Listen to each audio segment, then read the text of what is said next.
All right, example 3, we're going to look at another picture representation of multiplying. Let's see, this one is going to be squares. So this 1 unit square, so here I have a 1 unit, so this is 1 unit long by 1 unit tall.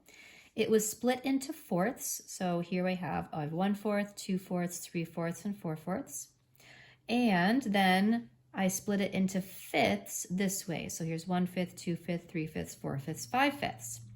We're going to use this unit square, this 1 unit by 1 unit square, to help us figure out 1/5 times 1/4. What is 1/5 times 1/4? Well, let's see.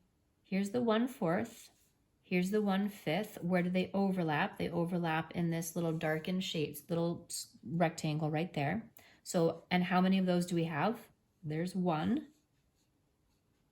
And how many little rectangles were made total when all of these grids overlapped?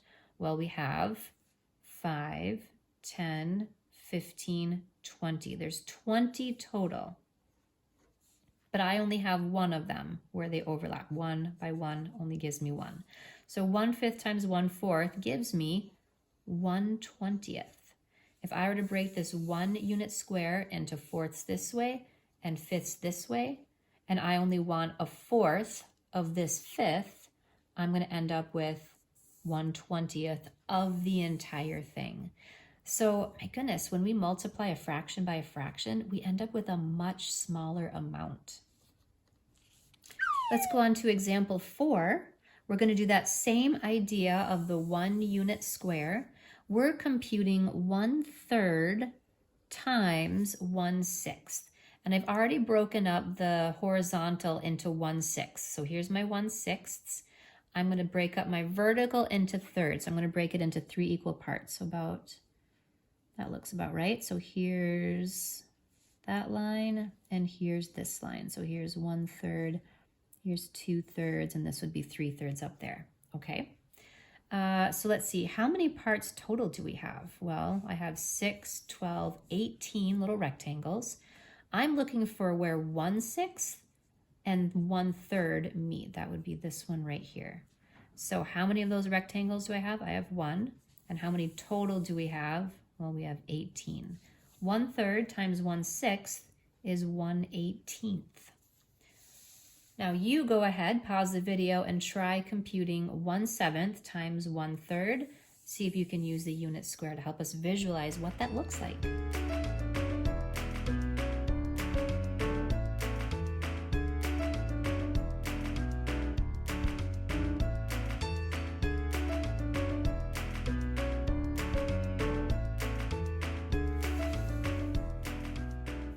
All right, example 5. I wonder if you see the pattern. Do you see what's happening here? When we have a fraction, a unit fraction times a unit fraction, my goodness, we're just having 1/7 times 1/3. Well, 1 times 1 is 1. And then I multiply the denominators. 7 times 3 is 21. That's what we do when we multiply fractions. We multiply our numerators and we multiply our denominators.